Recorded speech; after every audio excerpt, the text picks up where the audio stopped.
जय श्री कृष्णा। श्रीमद् भागवत गीता अध्याय 3 कर्म योग। श्रीमद् भागवत गीता अध्याय 3 में आप सभी का स्वागत है। इस अध्याय में श्री कृष्ण यह समझाते हैं कि सभी जीव अपनी स्वाभाविक प्रकृति के गुणों के कारण कार्य करने के लिए बाध्य होते हैं और कोई भी प्राणी एक क्षण के लिए भी अकर्मा नहीं रह सकता।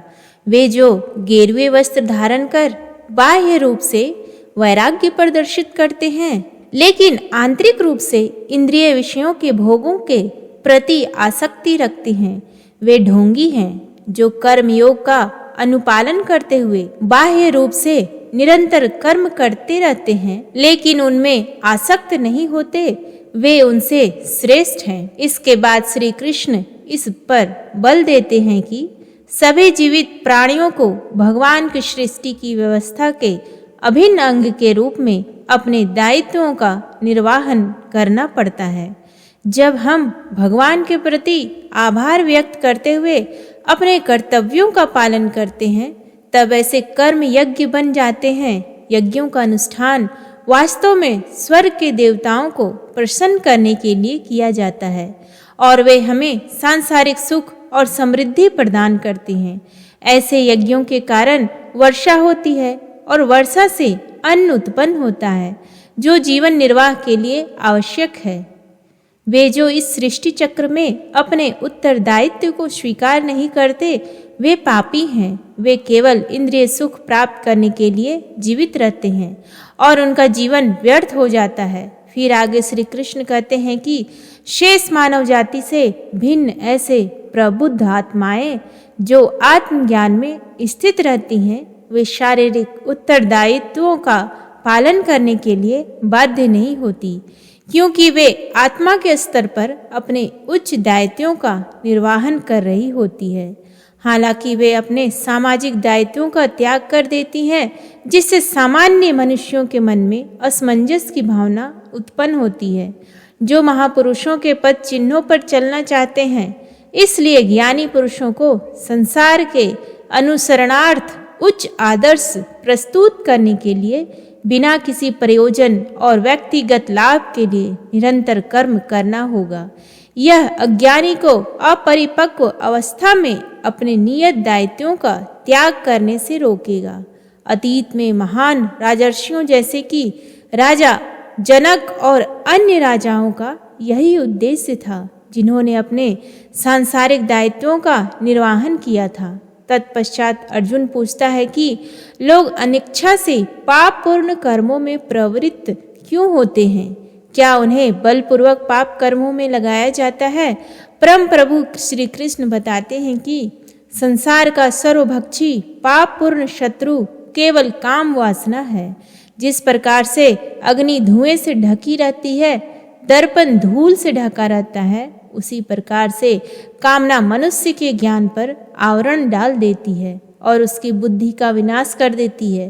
फिर श्री कृष्ण अर्जुन से आह्वान करते हैं कि वह इस कामना रूपी शत्रु का संहार कर दे, जो पाप का मूर्त रूप है, और अपने इंद्रिय मन और बुद्धि को वश में करे। अर्जुन बोले, हे जनार्दन, यदि आपको कर्म की अपेक्षा ज्ञान श्रेष्ठ मान्य है, तो फिर हे केशव, मुझे भयंकर कर्म में क्यों लगाते हैं? आप मिले हुए वचनों से मेरी बुद्धि को मानो मोहित कर रहे हैं, इसलिए उस एक बात को निश्चित करके कहिए, जिससे मैं कल्याण को प्राप्त हो जाऊं।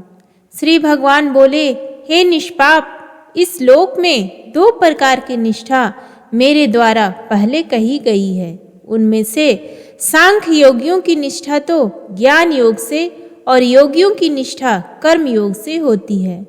मनुष्य ना तो कर्मों का आरंभ किए बिना निष्कर्मता को यानी योग निष्ठा को प्राप्त होता है, और ना कर्मों के केवल त्याग मात्र से सिद्धि यानी सांख्य निष्ठा को ही प्राप्त होता है। निस्संदेह कोई भी मनुष्य किसी काल में क्षण मात्र भी बिना कर्म किए नहीं रहता, क्योंकि सारा मनुष्य समुदाय प्रकृति जनित गुणों द्वारा परवश हुआ कर्म करने के लिए बाध्य किया जाता है। जो मूढ़ बुद्धि मनुष्य समस्त इंद्रियों को हठपूर्वक ऊपर से रोककर मन से उन इंद्रियों के विषयों का चिंतन करता रहता है, वह मिथ्याचारी अर्थात दंभी कहा जाता है। किंतु हे अर्जुन, जो पुरुष मन से इंद्रियों को वश में करके अनासक्त हुआ समस्त इंद्रियों द्वारा कर्म योग का आचरण करता है, वही श्रेष्ठ है। तू शास्त्र विहित कर्तव्य कर्म कर, क्योंकि कर्म ना करने की अपेक्षा कर्म करना श्रेष्ठ है, तथा कर्म ना करने से तेरा शरीर निर्वाह भी सिद्ध नहीं होगा। यज्ञ के निमित्त किए जाने कर्मों के अतिरिक्त दूसरे कर्मों में लगा हुआ ही यह मनुष्य समुदाय कर्मों से बंधता है। इसलिए हे अर्जुन, तू आसक्ति से रहित होकर उस यज्ञ के निमित्त ही भली भांति कर्तव्य कर्म कर।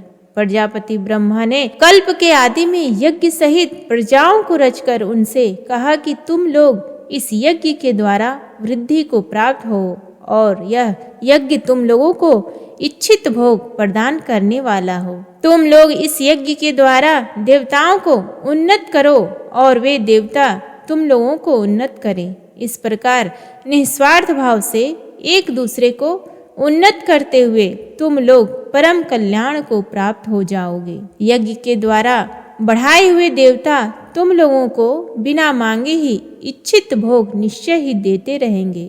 इस प्रकार उन देवताओं के द्वारा दिए हुए भोगों को जो पुरुष उनको बिना दिए स्वयं भोगता है, वह चोर ही है।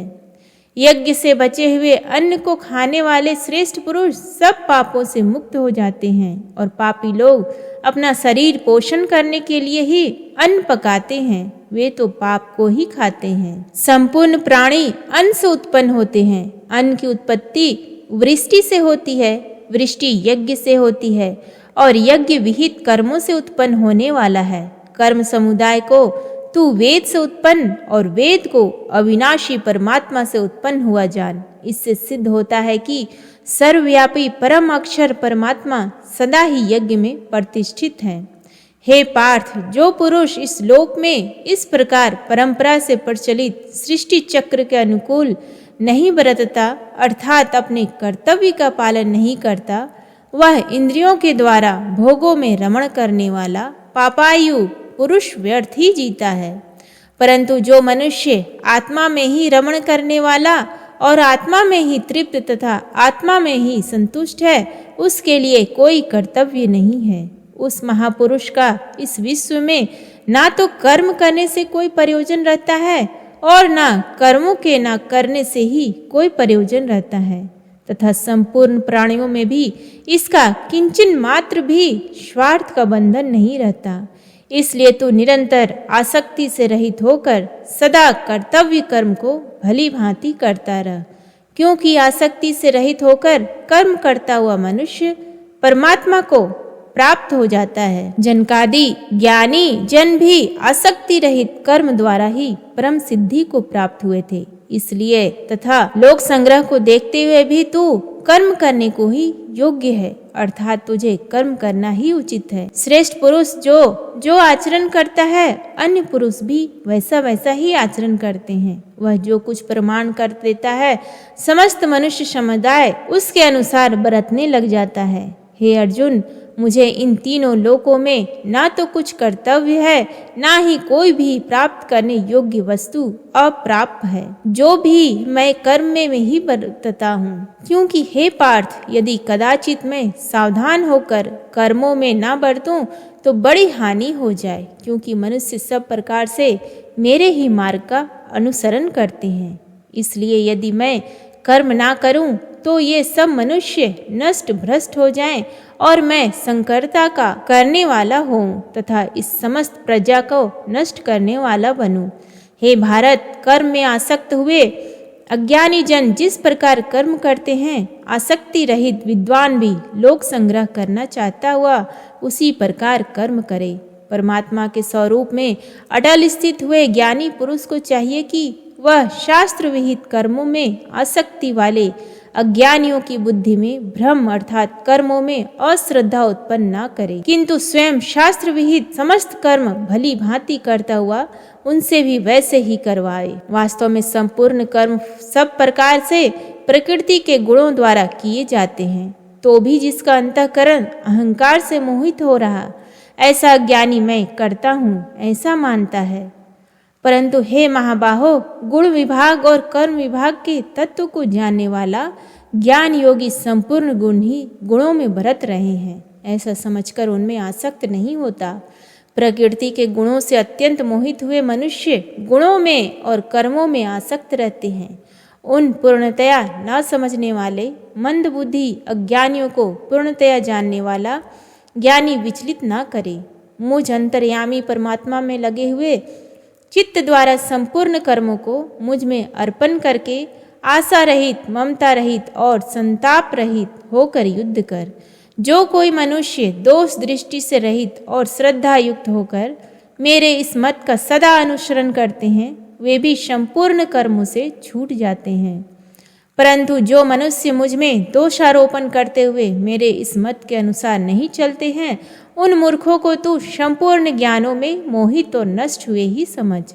सभी प्राणी प्रकृति को प्राप्त होते हैं, अर्थात अपने स्वभाव के परवश हुए कर्म करते हैं। ज्ञानवान भी अपनी प्रकृति के अनुसार चेष्टा करते हैं, फिर इसमें किसी का हठ क्या करेगा।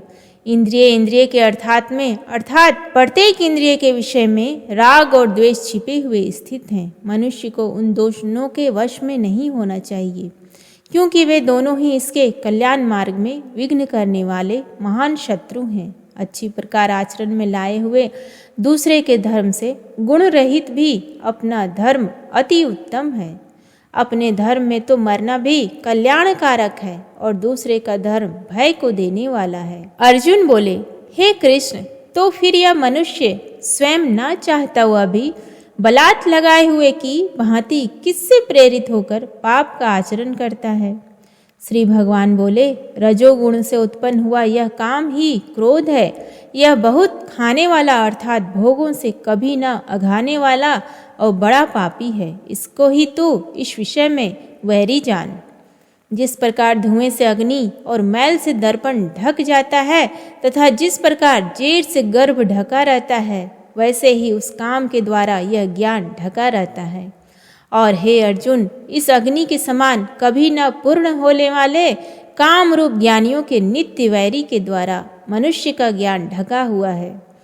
इंद्रियां, मन और बुद्धि ये सब वास स्थान कहे जाते हैं। यह काम इन मन, बुद्धि और इंद्रियों के द्वारा ही ज्ञान को आच्छादित करके जीवात्मा को मोहित करता है। इसलिए हे अर्जुन, तू पहले इंद्रियों को वश में करके इस ज्ञान और विज्ञान का नाश करने वाले महान पापी काम को अवश्य ही बलपूर्वक मार डाल। इंद्रियों को स्थूल शरीर से पर यानी श्रेष्ठ, बलवान और सूक्ष्म कहते हैं। इन इंद्रियों से पर मन है, मन से ही पर बुद्धि है, और जो बुद्धि में भी अत्यंत पर है वह आत्मा है। इस प्रकार बुद्धि से पर अर्थात सूक्ष्म, बलवान और अत्यंत श्रेष्ठ आत्मा को जानकर और बुद्धि के द्वारा मन को वश में कर हे महाबाहो, तू इस काम रूप दुर्जय शत्रु को मार डाल। इस प्रकार उपनिषद, ब्रह्म विद्या तथा योग शास्त्र रूप श्रीमद् भागवत गीता के श्री कृष्ण अर्जुन संवाद में कर्मयोग नामक तृतीय अध्याय संपूर्ण हुआ।